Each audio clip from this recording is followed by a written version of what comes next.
Hello friends, হাতে গোনা আর কয়েকটা দিন পরেই শুরু হচ্ছে 2024 তথা এই সালের আইপিএল ম্যাচ। এর মধ্যেই আরসিবি তথা কোহলি বিরাট এর দল এক বড় সিদ্ধান্ত নিয়ে বসলেন। কি সেই সিদ্ধান্ত এবং প্রথম আইপিএল ম্যাচটি কার বনাম হতে চলেছে জানতে হলে বন্ধুরা ভিডিওটি স্কিপ না করে পুরো দেখার অনুরোধ রইল। এবারের আইপিএল শুরু হচ্ছে 22শে মার্চ থেকে বন্ধুরা। তার আগে আরসিবি এর নাম বদলানোর সিদ্ধান্ত নিয়েছে বলে জানা গিয়েছে। বন্ধুরা, জানা গিয়েছে আগামী মঙ্গলবার 19 তারিখে নাম বদলানোর ঘোষণা করতে পারে আরসিবি দল।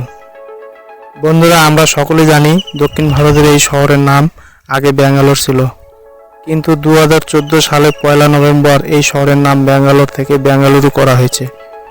কিন্তু বন্ধুরা, 2008 সাল থেকে বিরাট কোহলিদের দলের নাম রয়্যাল চ্যালেঞ্জার্স ব্যাঙ্গালোর, যেটি পাল্টে রয়্যাল চ্যালেঞ্জার্স বেঙ্গালুরু করবে বলে জানা গিয়েছে। বন্ধুরা, 2008 সালে প্রথমবার আইপিএল আয়োজন করা হয়, আর আরসিবি কিন্তু তখন থেকেই খেলছে, কিন্তু দিল্লি ক্যাপিটালস এবং পাঞ্জাব কিংসের মতো তারাও কখনো আইপিএল জিততে পারেননি।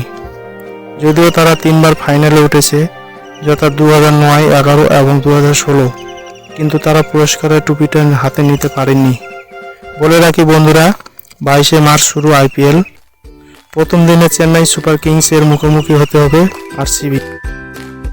ভিডিওটি ভালো লাগলে লাইক করুন এবং প্রতিনিয়ত ক্রিকেট আপডেট পেতে হলে চ্যানেলটি এখনই সাবস্ক্রাইব করে রাখুন। ভিডিওটি দেখার জন্য অসংখ্য ধন্যবাদ।